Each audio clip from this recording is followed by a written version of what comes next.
Hi.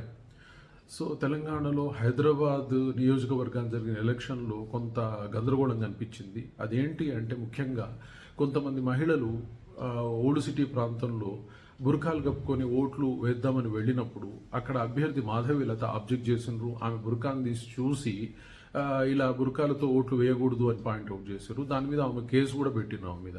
So మరి ఇది సరియైన విధానమా అంటే డెఫినెట్గా సరియైన విధానం కాదు. ఎందుకంటే ఏ వ్యక్తి అయినా సరే తన ముఖం చూయించకుండా తాను ఎవరో తెలియకుండా వెళ్ళి ఓటు వేయొచ్చా? అలా వేయొచ్చు అంటే అలాగే మగవాళ్ళందరూ నెత్తి మీద టోపీలు పెట్టుకుంటారు, ఆడవాళ్ళందరూ కొంగులు కప్పుకుంటారు, అలాగే బురకాలు వేసుకొని వెళ్ళి ఓట్లు వేయనిస్తాము అంటే ఎవరోటు ఎవరు వేస్తున్నారో తెలియదు, బతికున్నోళ్ళ బతికిలేనోళ్ళ అనే విషయం ప్రజల్లో చర్చకు దారితీస్తూ ఉంది.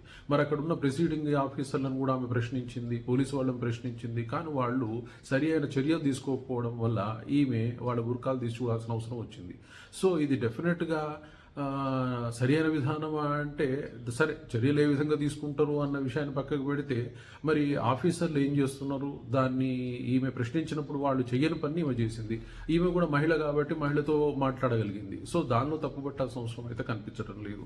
సో అలాగే ఆధార్ కార్డు ఫోటో తీసుకునేప్పుడు లేదా ఓటర్ కార్డు తీసుకునేప్పుడు, పాస్పోర్ట్ తీసుకునేప్పుడు ఇలాగే వెళ్ళి ఆధార్ కార్డు, పాస్పోర్టు ఇవన్నీ తీసుకుంటారా?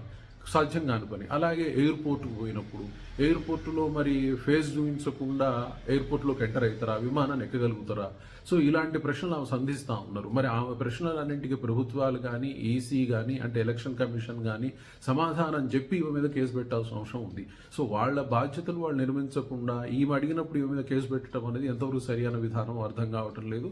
సో డెఫినెట్గా ఇప్పటికైనా సరే ఎలక్షన్ కమిషను తమ ప్రవర్తనను రివ్యూ చేసుకొని డెఫినెట్గా చర్యలు తీసుకోవాలి తప్పితే ఈ విధమైనటువంటి మతపరమైన, కులపరమైన రాజకీయాలు అనేది ఎలక్షన్ ఓటింగ్ సమయంలో చేయడం అయితే సరియైన విధానం ఎలక్షన్ కమిషన్ ముఖ్యంగా కాదు.